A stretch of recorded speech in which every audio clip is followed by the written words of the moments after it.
ایمان کیا ہے؟ کبھی آپ مشکل کو ایسے دیکھ رہے ہوتے ہیں جیسے مشکل نہیں بلکہ ایک پورا کا پورا پہاڑ آپ کے سامنے کھڑا ہے۔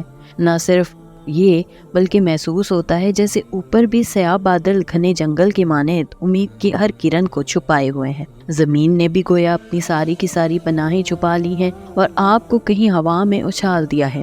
آپ وہیں کہیں معلق ہیں، ایسے کہ پیروں کو بھی ٹکانے کو کوئی سہارا نہیں، نہ ہی سر پہ کوئی سائباں ہے جو ان دل کاٹ دینے والے گھپ اندھیروں میں رحمت کا استعارہ بن پاتا۔ پھر کیا ہوتا ہے؟ آپ کو یاد آتا ہے کہ یہ تو وہ سب ہے جو مجھے میری آنکھیں دکھا رہی ہیں، ویسے ہی جیسے اللہ کے پیارے نبی حضرت موسیٰ کو ان کی آنکھوں کے سامنے سمندر اور پیچھے فرعون، ہر سمت راستے بند دکھائے تھے، ڈیڈ اینڈ۔ لیکن انہوں نے مجھے کیا سکھایا تھا؟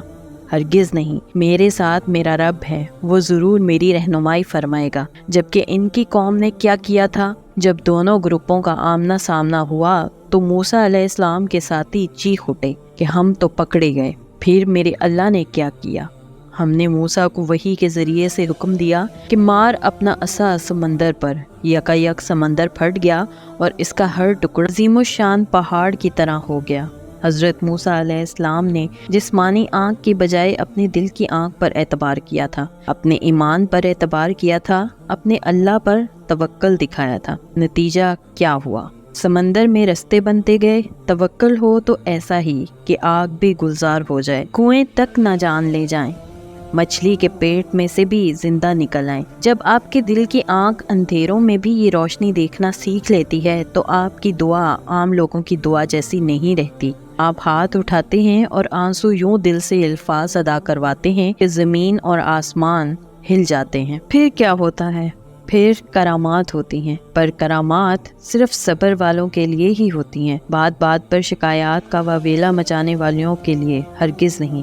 پھر یہ بھی ہے کہ صبر آسان نہیں ہوتا، لیکن توکل والوں کے لیے بہت آسان ہوتا ہے۔ انتظار بھی کرتے ہیں تو دل بڑے مزے میں رہتا ہے کہ میرا اللہ ہے نا، میرا سرپرست، ہاں کرے گا نا، ایک دن تو کرے گا۔ پھر پتہ ہے کیا ہوتا ہے؟ وہ ایک دن آ جاتا ہے، کیونکہ آپ نے اس رب کے در سے آخری لمحے تک امید نہیں اٹھائی ہوتی۔ آندھی ہو یا طوفان، آپ نے دکھایا ہوتا ہے کہ آپ کو وفا کا مطلب معلوم ہے۔ پھر وہ سب سے بڑھ کر وفاؤں والا آپ کے لیے بھی دنیاوی قوانین بدل دیتا ہے، آپ کے سمندر میں بھی رستے بن جاتے ہیں۔ اسے کہتے ہیں ایمان۔ ایمان قلب و باطن کی یقینی حالت کا نام ہے، جس میں قلب و باطن دنیا کی محبت سے خالی اور اللہ کی محبت سے معمور ہوں۔ حضرت حارث بن مالک انصاری رضی اللہ تعالیٰ عنہ روایت کرتے ہیں کہ وہ حضور پاک صلی اللہ علیہ وآلہ وسلم کے پاس سے گزرے تو آپ صلی اللہ علیہ وآلہ وسلم نے ان سے پوچھا، اے حارث سناؤ تم نے صبح کیسے کی؟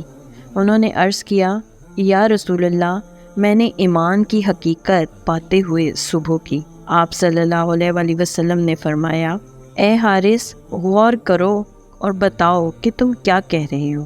بے شک ہر شے کی ایک حقیقت ہوتی ہے، تمہارے ایمان کی کیا حقیقت ہے؟ عرض کیا، یا رسول اللہ میں نے اپنے نفس کو دنیا کی محبت سے جدا کر لیا اور راتوں کو جاگ کر عبادت کی اور دن کو روزے کے سبب پیاسا رہا، گویا میں اپنے رب کی عرش کو اپنی آنکھوں سے دیکھتا ہوں اور مجھے ایسا لگتا ہے جیسے جنتی ایک دوسرے کی زیارت کرتے جا رہے ہیں، اور دوزخیوں کو اس حالت میں دیکھتا ہوں کہ وہ ایک دوسرے پر گر رہے ہیں۔ حضور پاک صلی اللہ علیہ وآلہ وسلم نے فرمایا، اے حارث تم عارف ہو گئے، بس اس کیفیت و حال کو تھامے رکھو۔ اور یہ جملہ آپ صلی اللہ علیہ وآلہ وسلم نے 3 مرتبہ فرمایا۔ ایمان یہی ہے، اسی کو کہتے ہیں ایمان۔ مزہ تو تب ہے جب خود اس کے مٹھاس چکھی ہو۔ اس طرح کی مزید دلچسپ ویڈیوز دیکھنے کے لیے دیکھتے رہیے میرے چینل کو لائک، سبسکرائب اور شیئر ضرور کیجیے، اور ساتھ ہی ساتھ بیل آئیکن کو بھی دبا دیجیے۔